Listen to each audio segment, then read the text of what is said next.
Bismillahirrahmanirrahim. Assalamualaikum warahmatullahi wabarakatuh. Hello everyone, welcome back to my YouTube channel. Oke, izin memperkenalkan diri, nama saya Fitriani dengan NPM 1951109. Saya merupakan mahasiswa program studi pendidikan matematika Institut Pendidikan Indonesia Garut. Dalam video kali ini, saya akan mereview sebuah artikel dari jurnal. Untuk review artikel jurnal ini merupakan salah satu tugas mata kuliah kajian jurnal pendidikan matematika yang diampu oleh Bapak Dr. Eka Satya Aldila Apriansyah, MSc. Baik, untuk itu langsung saja kita bahas atau review artikel yang sudah saya pilih dan jurnal yang sudah saya pilih. Selamat menyaksikan semuanya. Oke, saya sudah memilih jurnal yang akan saya review, yaitu Jurnal Musharrafah, Jurnal Pendidikan Matematika. Di mana jurnal Musharrafah ini jurnal yang dipublikasikan oleh Program Studi Pendidikan Matematika Institut Pendidikan Indonesia Garut. Nah, jurnal Musharrafah ini mempublikasikan tentang artikel ilmiah dari hasil penelitian dalam bidang pendidikan matematika yang mana belum pernah dipublikasikan. Adapun untuk penulis dalam jurnal ini dari berbagai level, seperti mahasiswa S1, S2 maupun S3, kemudian guru, dosen, praktisi, ataupun pemerhati pendidikan matematika. Nah, untuk jurnal Musharrafah ini sudah terakreditasi Sinta 2 pada tahun 2021 bulan Juli. Baik, untuk judul artikel yang saya pilih dari jurnal Musharrafah ini adalah Pengaruh Habit of Mind terhadap kemampuan berpikir kreatif matematis melalui metode pembelajaran improve. Nah, oke, untuk itu langsung saja ya kita bahas atau review artikel dari judul tersebut. Baik teman-teman, langsung saja kita akan review artikel tersebut yang berjudul Pengaruh Habit of Mind terhadap kemampuan berpikir kreatif matematis melalui metode pembelajaran improve. Nah, yang pertama kita lihat terlebih dahulu artikelnya di sini. Oke, untuk halaman 1 ini yang pertama kita lihat dulu identitasnya ya teman-teman. Identitas dari artikel tersebut. Nah, di sini yang pertama terdapat judul yang sudah tadi saya sebutkan ya, judulnya apa? Nah, pengaruh habit of mind terhadap kemampuan berpikir kreatif matematis melalui metode pembelajaran improve. Kemudian, setelah itu di sini terdapat penulis yaitu Tina Sri Sumartini untuk penulisnya.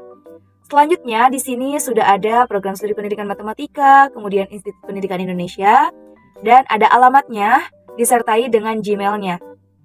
Oke, nah kita lihat nih identitas yang selanjutnya yaitu volume berapa jurnal ini, terbitannya tahun berapa gitu ya.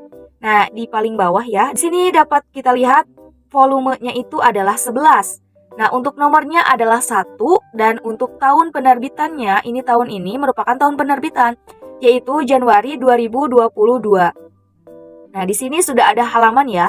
Halamannya itu 167. Oke, sebelumnya saya sudah sekilas membaca ya. Untuk halamannya itu 167 sampai 178. Oke, setelah itu kita review mengenai judulnya ya, teman-teman. Nah, di sini judulnya adalah Pengaruh Habit of Mind terhadap kemampuan berpikir kreatif matematis melalui metode pembelajaran improve. Dalam penulisan judul ini apakah terdapat singkatan atau tidak? Kita bisa lihat ternyata tidak ada singkatan sama sekali ya, teman-teman. Nah, kemudian kita hitung jumlah kata dalam judul tersebut. Di sini saya sudah menghitungnya dan jumlahnya itu ada 13 kata. Idealnya, judul dalam artikel sebuah jurnal itu tidak melebihi 15 kata. Oke, next kita akan mereview tentang abstrak. Untuk yang halaman pertama pasti teman-teman menjumpai abstrak ya. Dalam semua jurnal pasti di halaman pertama itu ada abstrak. Oke, nah kita lihat nih teman-teman. Abstraknya di sini ada satu abstrak, tetapi ada dua bahasa. Yang pertama bahasa Indonesia, yang kedua bahasa Inggris. Nah, kita lihat abstrak yang bahasa Indonesia terlebih dahulu ya. Oke, kita zoom ya teman-teman. Nah, di sini untuk abstraknya kita analisis nih. Untuk idealnya itu dalam abstrak terdapat inti masalah, tujuan penelitian, kemudian subjek penelitian, metode penelitian, teknik pengumpulan datanya, teknik analisis datanya, hasil penelitian, dan implikasi penelitian. Kemudian banyaknya kata dalam abstrak itu idealnya 150 sampai 250 kata. Dan bahasa yang digunakan harus sesuai dengan artikel dengan isi artikelnya. Oke, yang pertama tadi adalah inti masalah. Di sini sudah disebutkan ya bahwa penelitian ini dalam abstrak ini berkaitan dengan peran dalam pengembangan kemampuan berpikir kreatif peserta didik. Nah, ini diperlukan dalam pengembangannya itu diperlukan penggunaan metode pembelajaran. Nah, di sini untuk mengembangkan habit of mind ini dan kemampuan berpikir kreatif matematis ini, salah satunya kita bisa menggunakan metode pembelajaran improve. Jadi udah kayak menyinggung nih dalam abstrak ini pasti berkaitan dengan habit of mind, kemudian dengan kemampuan berpikir kreatif matematis dan metode pembelajaran improve. Oke, udah bagus ya teman-teman. Nah, di sini kita lihat juga ada tujuan penelitian. Nah, udah bagus ya terdapat tujuan penelitian. Kemudian di sini terdapat metode penelitian. Oke, udah bagus. Teknik pengambilan sampelnya juga ini sudah sangat lengkap ya teman-teman. Ada teknik pengambilan sampelnya dicantumkan di sini. Kemudian ada sampelnya dan ada pengumpulan data ya.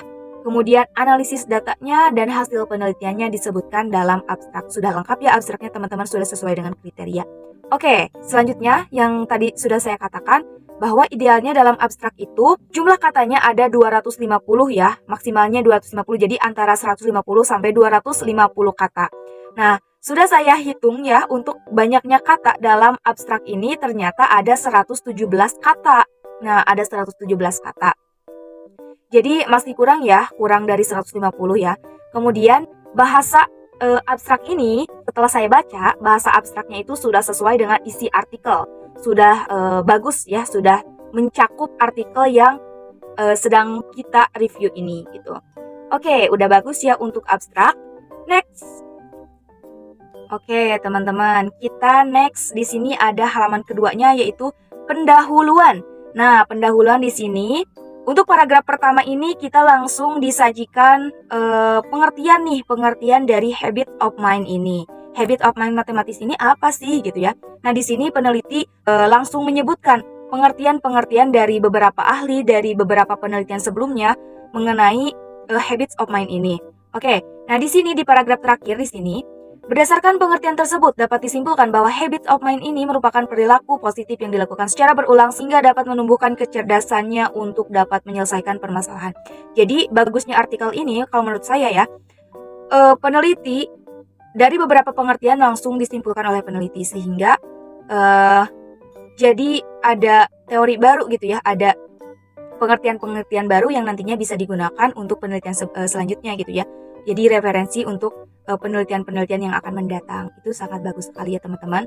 Nah, selanjutnya di sini peneliti juga menyebutkan habits of mind ini memiliki peran dalam pembelajaran matematika. Nah, udah bagus ya, sangat lengkap ya untuk pendahuluan ini ya. Sehingga para pembaca ini jadi terbuka dan menambah wawasan baru mengenai habits of mind ini. Oke, ini udah bagus.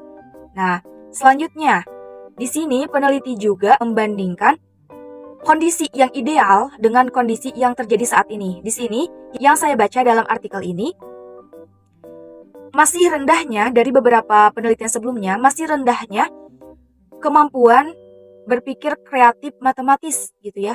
Nah, di sini sudah pasti ya kondisi idealnya itu peserta didik sudah seharusnya memiliki kemampuan berpikir matematis yang tinggi gitu ya, yang ideal gitu. Nah, ini peneliti di sini sudah mencantumkan untuk kondisi terkininya gitu ya. Sehingga kan ada ketertarikan nih dari peneliti untuk meneliti masalah tersebut gitu. Sudah terdapat ya masalah penelitiannya. Dari sebelumnya kan sudah membandingkan ya. Otomatis masalahnya sudah dicantumkan. Masalahnya juga sudah dicantumkan ya. Oke. Untuk state of the art-nya sudah sangat bagus. Kemudian untuk gap analisisnya juga sudah bagus. Dan letak kebaharuannya. Nah, di sini yang saya lihat dalam penelitian ini, peneliti mengambil subjeknya itu adalah mahasiswa gitu ya. Dari penelitian yang terdapat dalam artikel ini, kebanyakan itu kan lebih ke SMP atau sekolah menengah ya, kebanyakan lebih ke sekolah menengah. Nah, di sini peneliti mengambil sampelnya itu adalah mahasiswa atau subjeknya itu adalah mahasiswa. Apakah sama tidak di kalangan mahasiswa atau di tingkat mahasiswa ini sama tidak terdapat pengaruh dari habit of mind ini terhadap kemampuan berpikir kreatif matematis melalui metode pembelajaran improve gitu ya. Jadi terdapat kebaruan dalam penelitian ini. untuk studi literaturnya juga sudah sangat bagus ya, di sini sudah sangat cukup, sehingga untuk sumbernya itu sudah sangat jelas dan sudah sangat cukup, sudah sangat baik gitu ya. Selanjutnya adalah pertanyaan penelitian.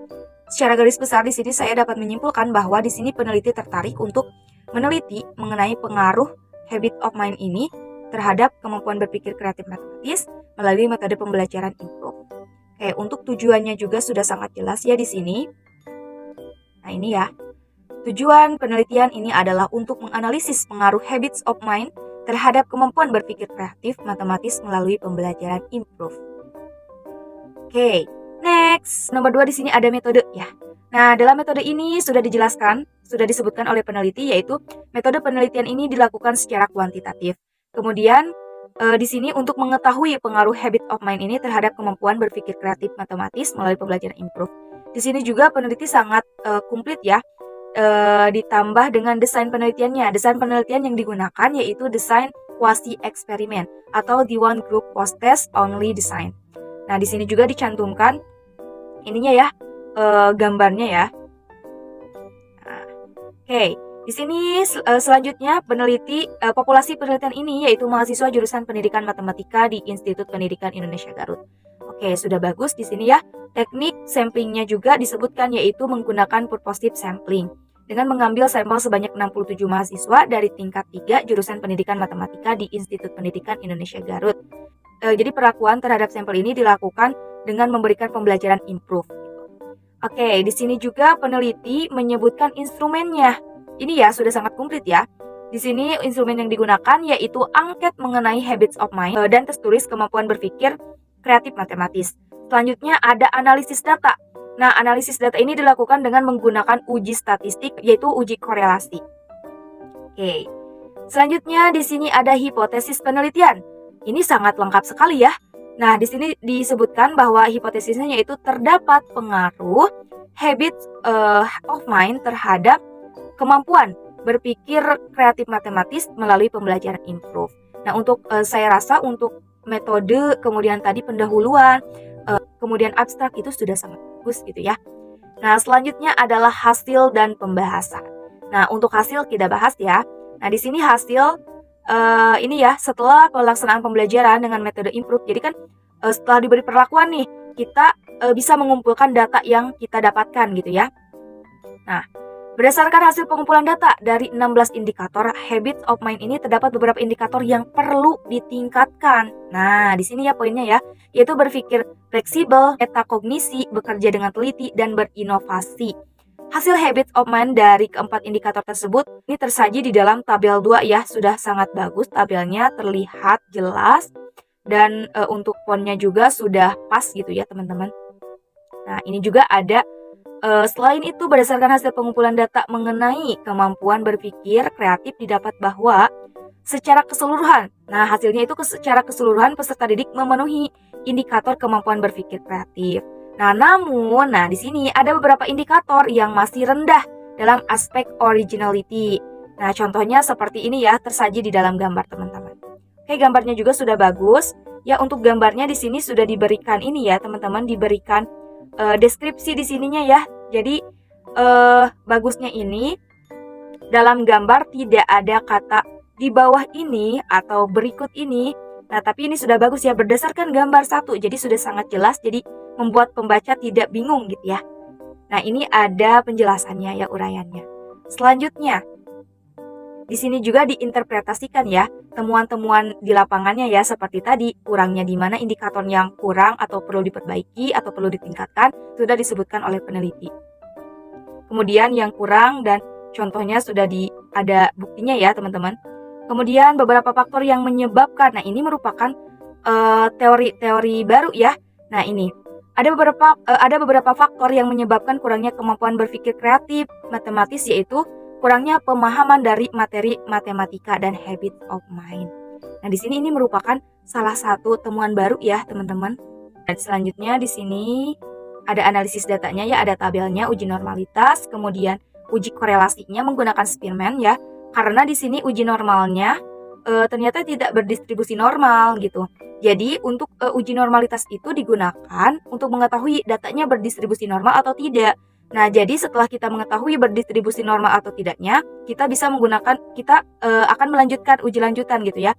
Nah, ada kriterianya. Kalau misalnya normal, kita menggunakan uji apa gitu. Jadi harus diuji dulu normalitasnya.